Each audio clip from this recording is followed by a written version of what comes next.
हम अपनी कमाई इस तरीके से खर्चा करते हैं। किस शरीर के लिए पता है? ये शरीर के लिए, क्योंकि ये शरीर 50 से 100 साल जिंदा रहेगा और उसके लिए हम इतना हिसाब किताब करके चलते हैं।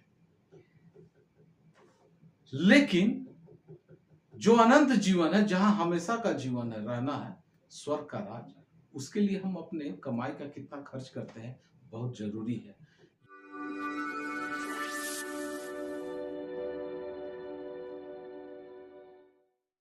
प्रेज द लॉर्ड, जय मसीह की। परमेश्वर पिता का फिर से एक बार बहुत बहुत धन्यवाद देता हूं कि परमेश्वर पिता ने फिर से मौका दिया आप लोगों के बीच में आने का। और एक आज आज भी एक बहुत अच्छा सब्जेक्ट मैं आपके बीच में लेकर आया हूं, और वो सब्जेक्ट है दान, भेंट, ऑफरिंग। दान दिया करो, हमको ये आदेश है। तो इसके बारे में हम लोग जानने का, समझने का प्रयास करेंगे कि दान देना क्यों जरूरी है, दान के लिए वचन में क्या आदेश आया है, और दान कब देना चाहिए, किसको देना चाहिए, कैसे देना चाहिए, और दान देना भी चाहिए कि नहीं देना चाहिए, और दान देने से होगा क्या। और बहुत लोग हैं जो दान देते हैं और बहुत अच्छे तरीके से देते हैं, और कुछ लोग ऐसे हैं जो दान देना ही नहीं चाहते हैं, बहुत नाम मात्र का दान देते हैं या दान देना नहीं चाहते हैं।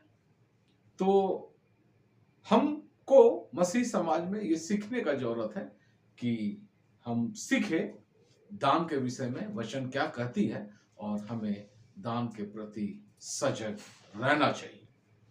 तो आइए हम लोग एक वचन को पढ़ लेते हैं। सूची मेरे लिए पढ़ देना, लूका रचित सुसमाचार 6 अध्याय 38 पद।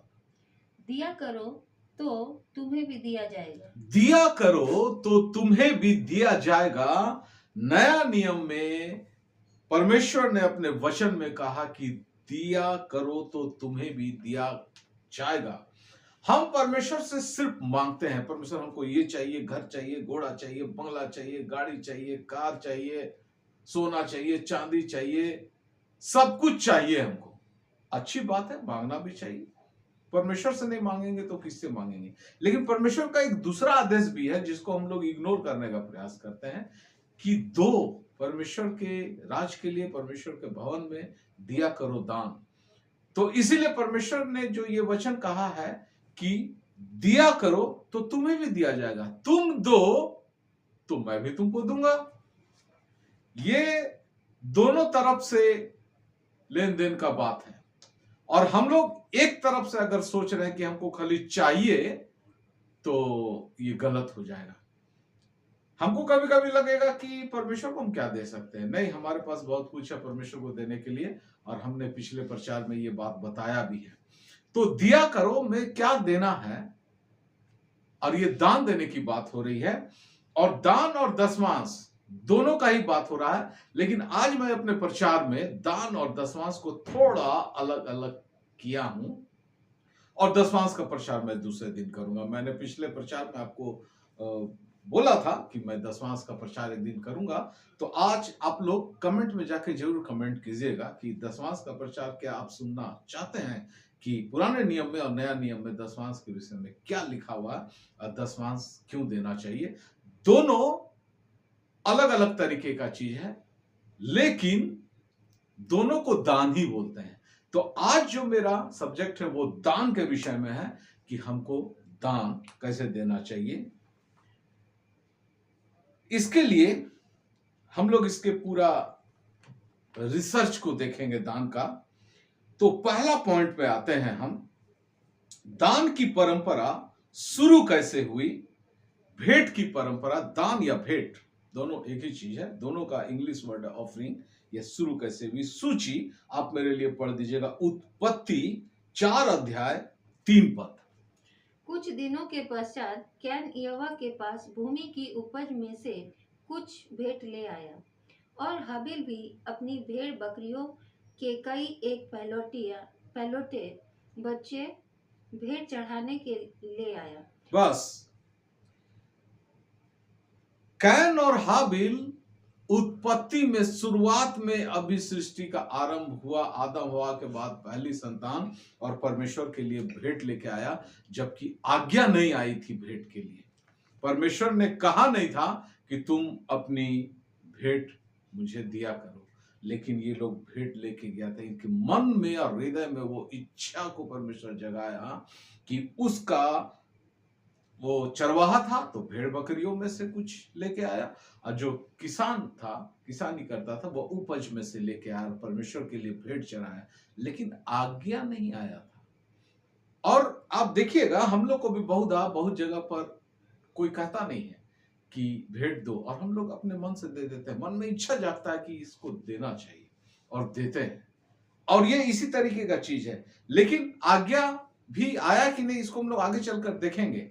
लेकिन कैन और हाबिल से परमेश्वर को भेंट चढ़ाने की शुरुआत हो गई थी, और अपनी जो फसल है, उपज है, या भेड़ बकरी है, जिससे मेरी बढ़ोतरी हो रही है, जिससे मुझे आशीष मिल रहा है, उसमें से कुछ हिस्सा परमेश्वर के लिए भेंट लेके जाना, ये परंपरा उस दिन से शुरू हो गई। प्रश्न नंबर 2, भेंट किस प्रकार का होना चाहिए, किस प्रकार का भेंट हमको देना चाहिए? इसके लिए पढ़ेंगे हम लोग सूची, इब्रानियों 11 अध्याय का 4 पद को पढ़ दीजिए। विश्वासी से हाबिल ने कैन से उत्तम बलिदान परमेश्वर के लिए चढ़ाया। बस, हाबिल कैन से उत्तम बलिदान चढ़ाया था परमेश्वर को, इसीलिए उसका भेंट ग्रहण किया गया और कैन का ग्रहण नहीं किया गया। मेरे प्रिय भाइयों बहनों, हमको उत्तम बलिदान चढ़ाना है। कई एक बार हम सोचते हैं हम परमेश्वर को जो भी भेंट देंगे परमेश्वर ग्रहण करेगा, लेकिन बलिदान हमारा और आपका उत्तम होना चाहिए। वो जो भेड़ बकरी लाया था, फ्रेश लाया था, तरोताजा लाया था, जवान लाया था, स्पुष्ट लाया था, लेकिन शायद हो सकता है कि कैन फसल में जो मुरझा गया हो, जो फेंकने लायक हो, उस तरीके का फसल लाया हो, तो उसका भेंट ग्रहण नहीं किया गया। हाबिल का भेंट उत्तम था, इसीलिए उसका भेंट ग्रहण किया गया। हमारा और आपका भेंट ग्रहण किया जाए परमेश्वर को, यह भी जानना बहुत जरूरी है। इसीलिए मैंने आज का सब्जेक्ट चुना है, दान या भेंट। प्रश्न नंबर 3, क्या दान देने की आज्ञा भी आई आगे चलकर? सूची पढ़िएगा, व्यवस्था विवरण 16 अध्याय 17 पद।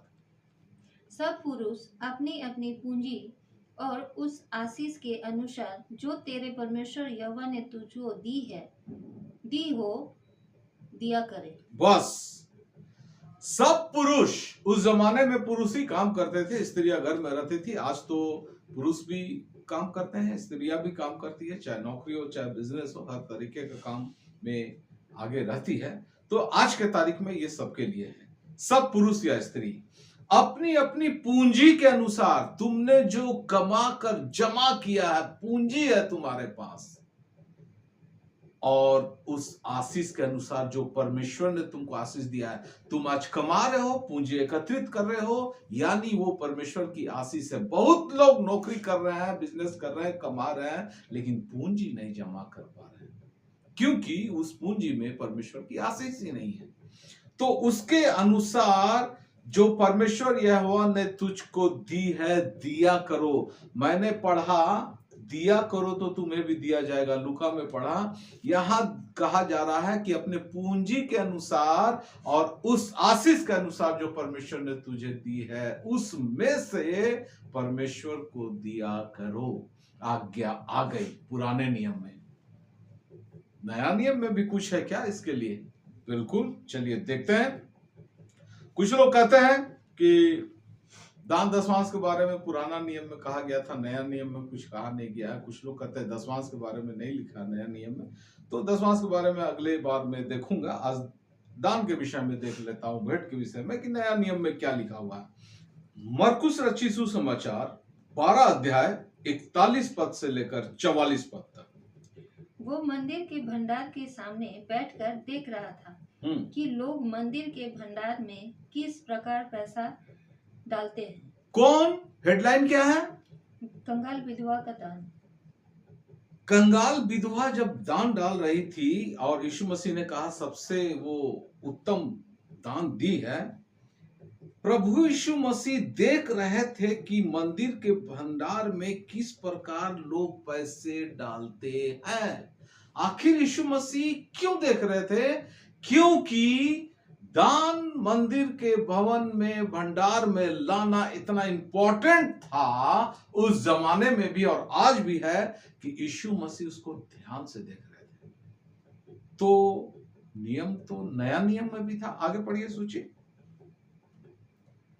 और बहुत से धनवानों ने बहुत कुछ डाला। इतने में एक कंगाल विधवा ने आकर 2 दमड़ियां जो एक अधेले के बराबर होती है डाली। तब उसने अपने चेलों को पास बुलाकर उनसे कहा, मैं तुमसे सच कहता हूँ कि मंदिर के भंडार में डालने वाले में से इस कंगाल विधवा ने सबसे बढ़कर डाला है। बस धनवानों ने तो बहुत ज्यादा पैसा डाला था। मान लीजिए मैं अगर एक एग्जाम्पल ले लूं कि कोई धनवान था जो 1,000 रुपया डाला होगा और एक कंगाल विधवा गरीब थी, वो एक दमड़ी एक रुपया का सिक्का या 5 रुपया का सिक्का डाली होगी। यीशु मसीह कह रहे हैं कि ये सबसे ज्यादा डाली क्योंकि इन्होंने अपने जीविका का सब कुछ दे दिया और उसको तो देना चाहिए था 10,000, लेकिन वो कम दिया, 1,000 दिया होगा शायद। मैं एक उदाहरण दे रहा हूं, इसीलिए इसका बलिदान को उत्तम बलिदान कहा गया। हम लोग कभी कभी सोचते हैं हम लोग तो गरीब हैं, हम लोग के पास उतना पैसा नहीं है, तो हम लोग को दान नहीं देना चाहिए। चर्च में जो बड़े लोग आते हैं, जो नौकरी करते हैं, जो बिजनेस करते हैं, दान देना उन्हीं का काम है, लेकिन गलत है ये। दान हर इंसान के लिए ठहराया गया। अमीर अपने कमाई के अनुसार से दान देंगे, गरीब अपनी कमाई के अनुसार देंगे, लेकिन देखने वाला परमेश्वर है कि उत्तम बलिदान, उत्तम दान किसका है। परमेश्वर को पता चल जाएगा कि कौन उत्तम दान चढ़ाया है। तो नया नियम में भी दान देने के विषय में लिखा हुआ है। सूची आप पढ़िएगा, 1 कुरिन्थियों 16 अध्याय 2 पद। सप्ताह के पहले दिन तुम में से हर एक अपनी आमदनी के अनुसार कुछ अपने पास रख छोड़ा करे कि मेरे आने पर चंदा ना करना पड़े। मेरे आने पर चंदा ना करना पड़े, सप्ताह के पहले दिन अपने पास रख छोड़ा करे। उस समय पौलुस ये बात बोल रहा है। आज सप्ताह के पहला दिन हम लोग चर्च जाते हैं और प्रत्येक रविवार को जो सप्ताह का प्रथम दिन है, जो हम दान देते हैं, वो परमेश्वर के भवन के भंडार में जमा रहता है ताकि अचानक से कोई चंदा ना करना पड़े। दशमांश हम लोग महीना में एक ही बार देते हैं, सप्ताह का पहला दिन, सप्ताह का पहला रविवार को। लेकिन ये है सप्ताह के पहले दिन, हर हफ्ता का पहला दिन हमको परमेश्वर के भवन में दान देना चाहिए। तीसरा, फिलिपियों 4 का 10 से 20 में है, दान के लिए धन्यवाद। और 17 में मैं पढ़ता हूं, यह नहीं कि मैं दान चाहता हूं, परंतु मैं ऐसा फल चाहता हूं जो तुम्हारे लाभ के लिए बढ़ता जाए। मेरे पास सब कुछ है, परंतु बहुतायत से भी है। जो वस्तुएं तुमने इपफ्रुदीतुस के हाथ से भेजी थी, उन्हें पाकर मैं तृप्त हो गया। वह तो सुखदायक सुगंध ग्रहण करने योग्य बलिदान है जो परमेश्वर को भाता है। दान जो हम देते हैं वो परमेश्वर को भाता है, परमेश्वर को पसंद आता है। यानी पुराने नियम में भी दान देने की आज्ञा थी और नया नियम में भी दान के विषय में बहुतों बार लिखा गया, कहा गया है और हमें दान देना चाहिए। प्रश्न नंबर 5, दान करने से होगा क्या और दान नहीं देने से क्या होगा? कभी कभी चंदा का थैली में लोग खाली हाथ भी घुसा कर दिखा देते हैं कि हम दान दे रहे हैं, लेकिन अंदर वो पैसा रहता नहीं है। नहीं भी देंगे तो क्या हो जाएगा? मलाकी 3 अध्याय 6 से 11 सूची। क्योंकि मैं यहोवा बदलता नहीं, इसी कारण हे याकूब की संतान, तुम नष्ट नहीं हुए। अपने पुरखाओं के दिनों से तुम लोग मेरी विधियों से हटते आए हो और उनका पालन नहीं करते। तुम मेरी ओर फिरो, तब मैं भी तुम्हारी ओर फिरूंगा। सेनाओं के यहोवा का यही वचन है। परंतु तुम पूछते हो, हम किस बात में फिरे? क्या मनुष्य परमेश्वर को धोखा दे सकता है? पर देखो, तुम मुझको धोखा देते हो और तो भी पूछते हो, हमने किस बात में तुझे लूटा है? दशमांश और उठाने की भेंट में। दसवांश और उठाने की भेंट में तुम मुझे लूटते हो। तुम जब नहीं देते हो दान तो परमेश्वर को लूटते हो। कभी दिखावे के लिए दान देते हो, कभी हाथ ऐसे ही चंदे के थैली में डाल देते हो, अंदर पैसा रहता नहीं। तुम मुझे लूट रहे हो। तुम चर्च को नहीं लूट रहे हो, पास्टर को नहीं लूट रहे हो, तुम परमेश्वर को लूट रहे हो। आगे पढ़िए सूची। तुम पर भारी श्राप पड़ा है। तुम पर श्राप पड़ा है, ऐसा तुम करते हो, इसीलिए श्राप पड़ा। इसीलिए मैं कहा कि दान देने से क्या होगा और दान नहीं देने से क्या होगा। दान नहीं देने से हम पर श्राप पड़ जाता है। आगे पढ़िए सोचिए। क्योंकि तुम मुझे लूटते हो, वरन सारी जाति ऐसा करती है। सारे दशमांश भंडार में ले आओ कि मेरे भवन में भोजन वस्तु रहे।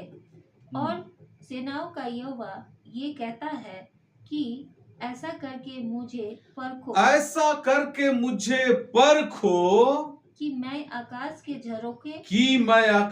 के झरोखे तुम्हारे लिए खोलकर तुम्हारे ऊपर अपरंपार आशीष का वर्षा करता रहूं। खोलकर तुम्हारे ऊपर अपरंपार आशीष की वर्षा करता हूं कि नहीं। आशीष और श्राप, पूरा पुराना नियम इसी से भरा पड़ा है। नया नियम भी इसको बतलाता है। अगर बहुत सारे काम हम करते हैं तो आशीष पाते हैं। बहुत सारे काम है, सिर्फ यही अकेलौता काम नहीं है, लेकिन एक काम यह भी है, दान। तो दान और दशमांश जब हम देते हैं, परमेश्वर के भवन में लाते हैं, तो आशीष पाते हैं। और उत्तम दान, सही तरीके का दान। और अगर हम दान से बचते हैं, कुछ लोग ठीक चर्च में उपस्थित रहते हैं, दान का समय उठ के बाहर जाते हैं, उनका फोन आ जाता है या टॉयलेट चल जाते हैं, बहाना बनाते हैं ताकि दान वाला जो विधि चल रहा है वो पार हो जाए, उसके बाद हम आएंगे। और वो अपनी आशीष को खो देते हैं और श्रापित जीवन जीते हैं। और प्रार्थना रिक्वेस्ट पास्टर को देते हैं, पास्टर साहब प्रार्थना कीजिएगा, हमारे जीवन में बहुत कष्ट है। आप दान देने के लिए अग्रसर नहीं है, आगे नहीं बढ़ते हैं, आप आशीष कैसे पा सकते हैं? दूसरा पद, लूका 6 अध्याय 38 पद। दिया करो तो तुम्हें भी दिया जाएगा। लोग पूरा नाप दबा कर और हिला हिला कर और उभरता हुआ तुम्हारी गोद में डालेंगे। बस देखिएगा, कोई कोई पद को हम बार बार पढ़ रहे हैं, कारण यही है कि कुछ पद का इंडिकेशन वहां है, कुछ पद का इंडिकेशन यहाँ थोड़ा आगे बढ़ गया है। हम लोग इस पद को पहले पढ़ चुके। दिया करो तो तुम्हें भी दिया जाएगा। लोग पूरा नाप नाप कर, हिला हिला कर, दबा दबा कर तुम्हारी गोद में डालेंगे। तुम जब देना सीख जाओगे तो पाना शुरू हो जाएगा। और तुम उत्तम बलिदान चढ़ाओगे तो आप देखिएगा कि कोई कप में आटा आप लीजिए तो लगेगा पूरा भर गया, थोड़ा सा हिलाइए तो नीचे दब जाएगा, फिर उसको दबाइए, दबा दबा कर तो लगेगा कि और थोड़ा सा अट जाएगा आटा, फिर उसको भरेंगे, फिर थोड़ा हिलाएंगे, फिर दबा दबा कर और भरते रहेंगे। तो आपको जब मिलेगा ना परमेश्वर का आशीष, अपरंपार आशीष की वर्षा, तो पूरा भरपूरी से मिलेगा। और इसीलिए परमेश्वर कहते हैं, दिया करो तो तुम्हें भी दिया जाएगा। नीति वचन 3 अध्याय 9 और 10 पद। अपनी संपत्ति के द्वारा और अपनी भूमि की सारी पहली उपज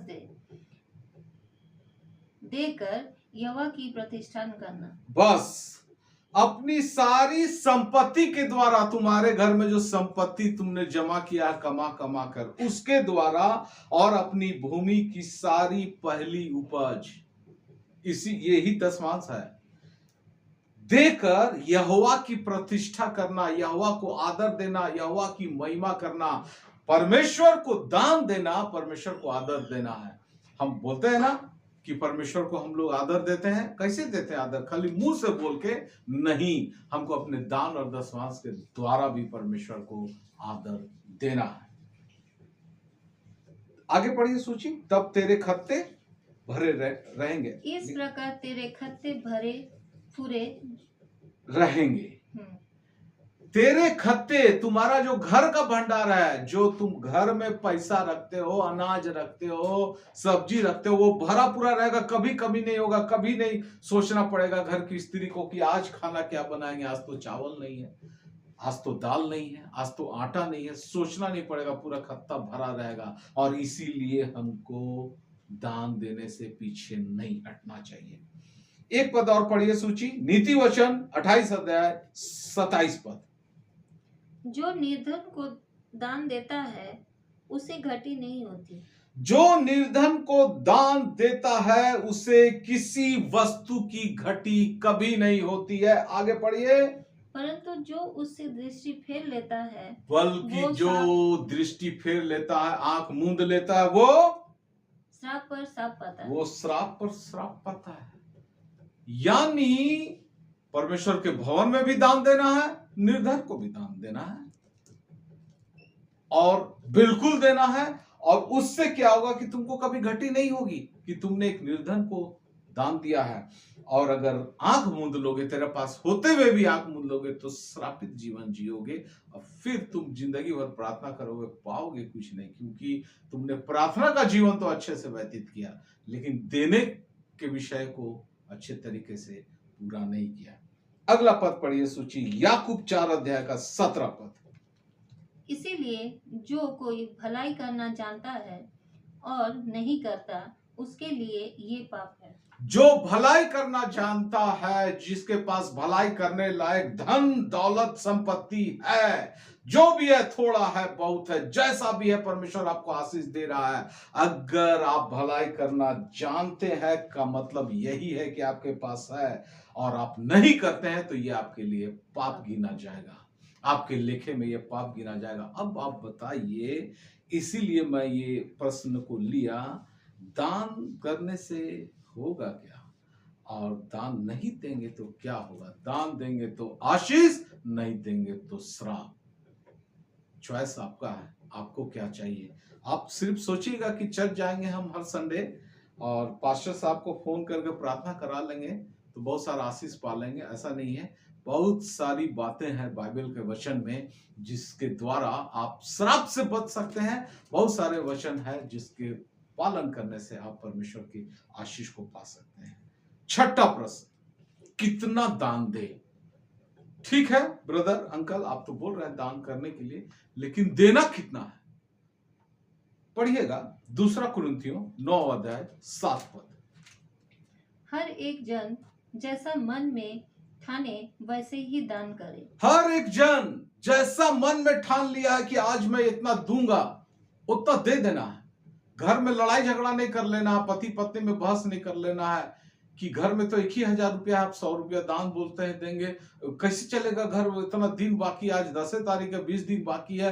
लड़ाई झगड़ा नहीं करना। आप मन में ठान लिए तो दे दीजिए। आप मन में 10 रुपया ठाने, 10 रुपया दीजिए। आप 1 रुपया ठाने, 1 रुपया दीजिए। आपके पास कितना पैसा मैं नहीं जानता हूं, आप जानते हैं। इसीलिए परमेश्वर कहते हैं कि तुम जैसा मन में ठाने हो उस अनुसार से दान दो।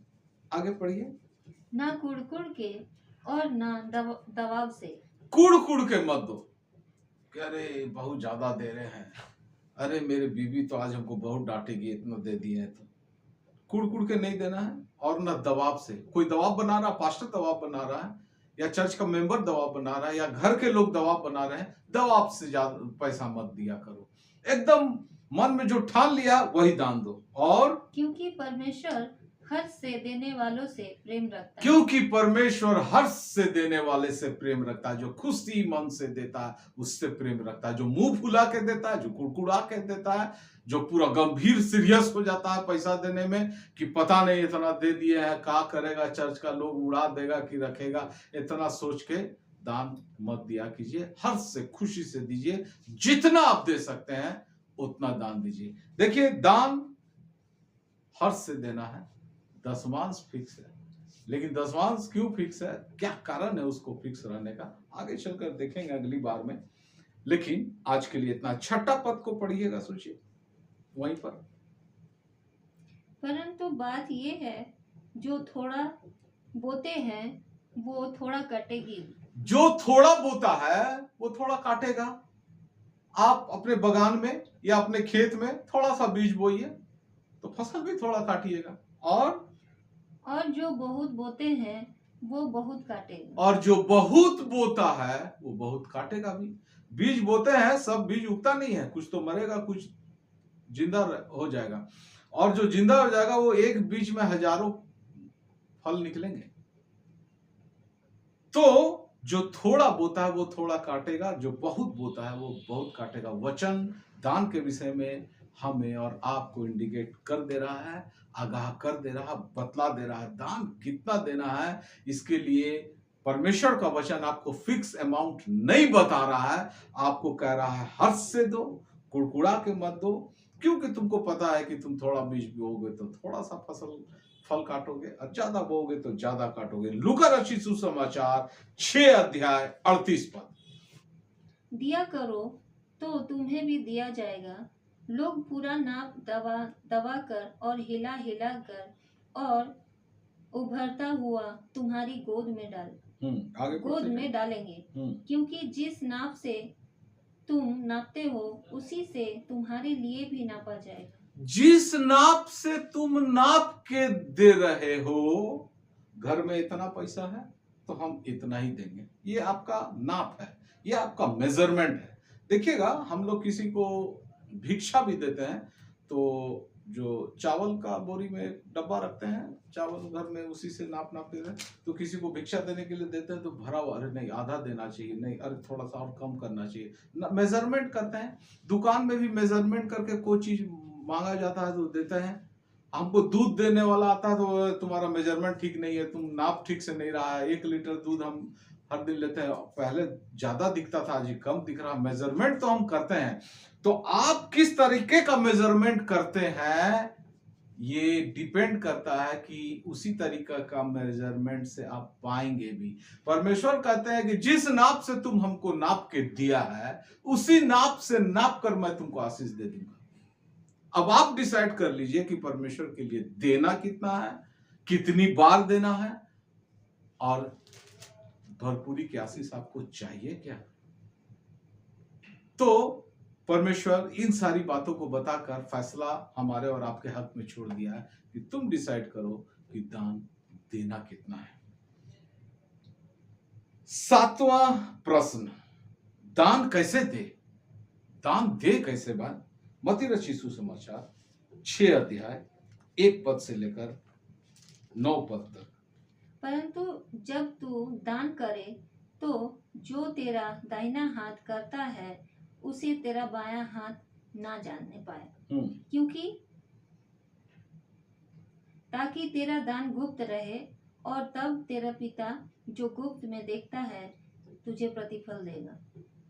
तेरा दान गुप्त रहे, दाहिना हाथ कितना डाल रहा बायां हाथ को नहीं पता चले, पति क्या डाल रहा है पत्नी को नहीं पता चले, पत्नी क्या डाल रही है पति को नहीं पता चले, माँ बाप क्या डाल रहे हैं बच्चों को नहीं पता चले, बच्चे क्या डाल रहे हैं माँ बाप को नहीं पता चले। अगर आप हर्ष से दे रहे हैं तो तेरा दान गुप्त रहे। यही बात दशमांश के विषय में भी लागू होता है। और ढिंढोरा मत पिटवा, ढिंडोरा पीट पीट के दान मत दिया कर, देखो हम इतना दे रहे हैं, इतना लोगों को भिक्षा दिए, इतना लोगों को खिला रहे। बहुत लोग क्रिश्चियन समाज में और अन्य जातियों में भी है जो ढिंडोरा पीट के गरीबों की मदद करते हैं। ढिंडोरा मत पीटवा, रिकॉर्डिंग करके यूट्यूब में डाल देते हैं कि देखिए मैं कितना भलाई का काम किया हूं। तेरा दान गुप्त रहे। दान कैसे दे, गुप्त तरीके से दे। और हम जो चंदा का थैली में दान देते हैं, वो गुप्त तरीका ही है, वो किसी को पता नहीं कि ये नोट कौन डाला था।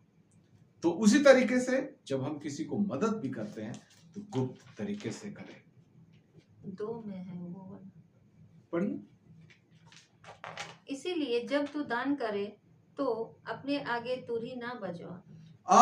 जब तू दान करे तो अपने आगे तुरही ना बजवा, मतलब कि पैप पैप पैप पैप करके जा रहा बैंड पार्टी के साथ कि दान करने जा रहा है, ढिंढोरा मत पिटवा। बहुत इंपॉर्टेंट वचन है। प्रश्न नंबर 8वां, दान किसको दे। अब तो विषय ये आ गया कि भैया दान हम दे किसको। दान देने की बात तो अंकल ब्रदर आप बता दिए, लेकिन देना किसको है।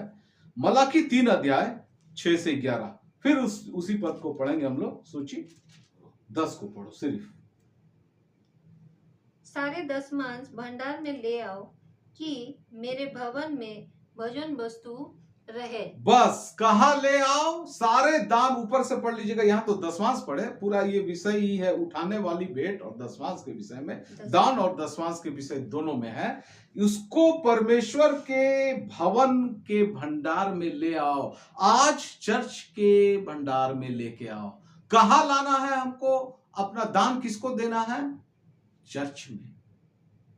और क्यों देना है चर्च में, उसको भी हम लोग देखेंगे आगे चलकर कि चर्च में क्यों देना है। क्योंकि क्या लिखे हैं सूची वहां क्या पर, क्योंकि मेरे भवन में भोजन वस्तु रहे।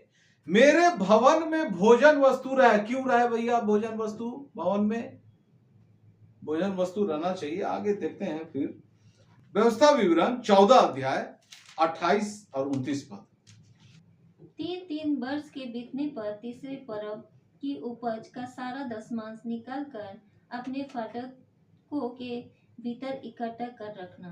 तब लेवीय जिसका तेरे संग कोई निज भाग या अंश ना होगा, वो और जो परदेसी और अनाथ और विधवाएं तेरे फाटकों के भीतर हो, वे भी आकर पेट भर कर खाए। पेट भर कर खाए। कौन, याजक, लेवीय। लेवी कौन थे, जब परमेश्वर इजराइल देश दे दिया इजराइलियों को और सबका भाग 11 गोत्र का भाग डिवाइड हो गया, 12वां गोत्र जो लेवी वंश था उसको जमीन में हिस्सा नहीं मिला था। उसको कोई काम काज नहीं करना है, परमेश्वर के मंदिर में भवन में रहना है और परमेश्वर की सेवा करना है और लोगों को परमेश्वर के बलिदान को पहुंचाने के लिए क्या क्या करना सब कुछ सिखाना है। आज का लेवी कौन है, पास्टर या किसी किसी चर्च में प्रोफेट या भविष्यवक्ता, प्रेरित, सुसमाचार प्रचारक, शिक्षक, पास्टर, कोई भी हो सकता है, लेकिन खास तौर से पास्टर, क्योंकि ज्यादातर चर्चों में चर्च को देखभाल करने रखवाले का काम पास्टर ही करते हैं। तो लेवी जो है पास्टर, वो पेट भर खा सके और उसके साथ साथ जो परदेसी है उसमें मैं बराबर अपने प्रार्थना में करता हूं, दीन दुखी, अनाथ, गरीब, विधवा, छोटे बच्चे और परमेश्वर के सेवक, इतने लोगों के लिए मैं प्रार्थना करता हूं प्रतिदिन कि परमेश्वर इनको भोजन की कमी ना होने दे, जीवन में खुशियां दे। इतने लोगों को देने के लिए परमेश्वर के भवन में हम परमेश्वर के भवन के भंडार में अपने दान और दशमांश को लेकर जाते हैं ताकि भोजन वस्तु की कमी ना। क्योंकि जो पास्टर है वो नौकरी तो करता नहीं है, बिजनेस तो करता नहीं है, तो उसका रोजी रोटी कैसे चलेगा, उसी भंडार से चलेगा। उस दिन तय किया गया था और आज भी वही है कि भोजन वस्तु मतलब कि पास्टर और उसका परिवार का भोजन वस्तु। चर्च में कोई गरीब दुखी अनाथ गरीब विधवा है तो उसको भी खाली हाथ नहीं जाना पड़े। और कभी कभी आप डायरेक्ट भी गरीब की मदद कर सकते हैं। आप ऐसा मत सोचे कि हम चर्च में दे दिए, पास्टर को दे दिया, उन्हीं का जिम्मेवारी है सारे गरीब को देना। नहीं, आप डायरेक्ट भी आप सड़क पे चल रहे हैं, नौकरी में जा रहे हैं, बिजनेस में जा रहे हैं, यातायात में जा रहे हैं, आपको कोई गरीब दीन दुखी अनाथ छोटे बच्चे विधवा दिखते हैं, आप डायरेक्ट उसकी मदद कर सकते हैं, दान दे सकते हैं। तो पहला परमेश्वर के भवन के भंडार में लेके जाना है ताकि जो हमारे चर्च का मुखिया है, आज के तारीख में चर्च का जो मुखिया है पास्टर है उसके घर में भोजन वस्तु या किसी प्रकार के कपड़े लता के भी और कोई भी तरह का कमी घटी ना होने पाए, और इसके साथ साथ दीन दुखी अनाथ गरीब विधवा छोटे बच्चे और परमेश्वर के सेवकों के लिए भी।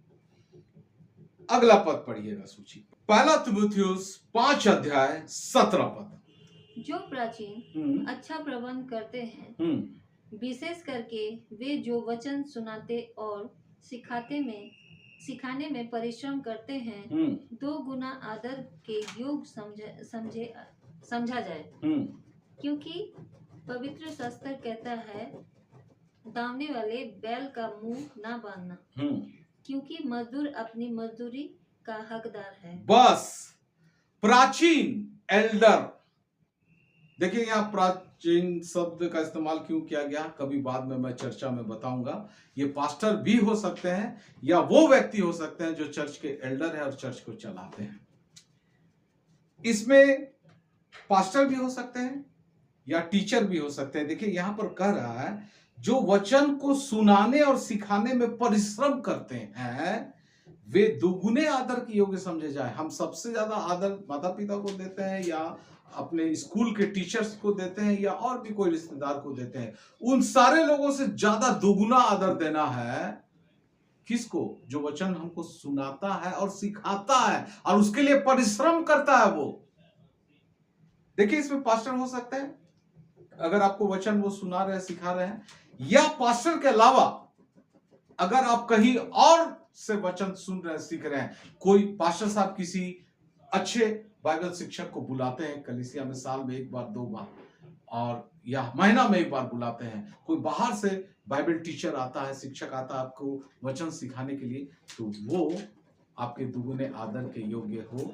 या आप सोशल मीडिया में किसी पास्टर का या बाइबल टीचर का प्रचार आपको बहुत अच्छा लगता है, आप सुनते हैं, उनसे सीखते हैं, तो आपका दान उन तक पहुंचना चाहिए। क्यों? आगे चलकर हम बताएंगे। यहां पर लिखा हुआ, दावने वाले बैल का मुंह ना बांधना, क्योंकि मजदूर को अपनी मजदूरी का हकदार है। जब दावने वाले बैल को हम बांधते हैं, बीच वाले खंबे से चारों तरफ चलता है, वो धान में दावते रहता है, उसका मुंह बांध देंगे ताकि वो खाए नहीं, उसको दीजिए, वो मेहनत कर रहा है तो उससे उसका भी हक बनता है खाने का। और जो आपको वचन सिखा रहा है, सुना रहा है, या वो पास्टर हो या बाइबल टीचर हो या कोई भी हो, सुसमाचार प्रचारक हो, भविष्यवक्ता हो, प्रेरित हो, कोई भी हो, वो आपके दान का हकदार है, उसको मिलना चाहिए। क्यों? गलतियों 6 अध्याय का 6 पद, जो वचन की शिक्षा पाता है वो सब अच्छी वस्तुओं में सिखाने वाले को भागी करे। जो वचन की शिक्षा पाता है वो सब अच्छी वस्तुएं में जो उसके घर में है, सारी अच्छी वस्तुएं, चाहे वो पैसा हो, रुपया हो, सोना हो, चांदी हो, धन हो, संपत्ति हो, अच्छा खाना पीना हो, जो भी कुछ हो, सिखाने वाले को उसमें भागी करे। मैं बोल रहा हूं नहीं, वचन बोल रहा। आपका संपत्ति में, अच्छी वस्तुओं में वो भी हकदार है, क्योंकि वो आपको मेहनत करता है वचन सिखाने में। कभी कभी आप वचन की बहुत अच्छी शिक्षाएं अपने लोकल चर्च में प्राप्त नहीं कर पाते हैं और इसीलिए हमको बाहर जाना पड़ता है। बाहर कोई बाइबल टीचर आता है या कोई वचन का प्रचारक आता है, बहुत अच्छी वचन का शिक्षा देता है, हम उससे सुनने और सीखने जाते हैं, यूट्यूब में जाते हैं। तो आप अच्छी वस्तुओं का भागीदार उसको बनाते हैं क्या? तो देखिए कितने लोगों को मैंने बता दिया। सर्वप्रथम परमेश्वर के भंडार में 10 मांस लेके आओ, परमेश्वर के भवन के भंडार में, और उसके बाद लेवी यानी पास्टर को अपना दान दो, और उसके बाद दीन दुखी अनाथ गरीब विधवा छोटे बच्चे और परमेश्वर के सेवकों को दान दो, और जो वचन सिखाते हैं, और इसमें खास रोल बाइबल टीचर का है। और ये क्यों बहुत इंपॉर्टेंट है मैं आगे चलकर बताऊंगा। तो ये लोग को दान आपको और हमको देना चाहिए। 10वां पॉइंट आखिरी पॉइंट है, और इसमें कोई वचन हम लोग नहीं खोलेंगे, पढ़ेंगे। हम आते हैं कंक्लूजन पर, एकदम अब अंत कर रहे हैं। दान उस चर्च में दे जिस चर्च में चर्च कमेटी हो। पास्टर या कोई भी जो चर्च का मुखिया हेड है, अगर वो चर्च कमेटी नहीं बनाना चाहता है तो उस चर्च को आपको छोड़ देना चाहिए, या उस चर्च में दान दशमांश गिरना ही नहीं चाहिए। कमेटी हो, 2-3 लोगों का हो, 5 लोगों का हो, 7 लोगों का, लेकिन होना चाहिए। और चर्च में कमेटी में एक कैशियर हो, चर्च कमेटी में एक खजांची हो, कैशियर, और सारा पैसा उसके पास रहे, हिसाब किताब वही रखे, वही सारा कमिटी पंचायत मिलकर ये डिसीजन करे कि पास्टर को कितना सैलरी देना है, क्या उनको सपोर्ट देना है, और क्या चर्च के लिए काम करना है। एक पद में नहीं पढ़ाया, परमेश्वर के भवन बनाने के लिए भी हम लोग दान दशमांश देते हैं, तो उस फंड में कितना पैसा रखना है, क्योंकि जिस चर्च में कमिटी नहीं है, सारा कुछ चर्चों को मैं जानता हूं, हमारे शहर में ऐसा चर्च है जहां पर पास्टर के हाथ में कोई पैसा रहता ही नहीं, चर्च कमेटी के पास रहता है, और पास्टर को पता भी नहीं कि चंदा कितना आता है। कुछ चर्चेज ऐसा है जहां पर चर्च के किसी लोगों को नहीं पता, सारा पैसा पास्टर ही रखता है। और पास्टर का बिगड़ने का सबसे ज्यादा चांस तभी बनता है जब पैसा उनके हाथ में रहता है। यीशु मसीह सेवकाई कर रहा था 12 चेलों के साथ, खजांची यहूदा इस्करियोती था।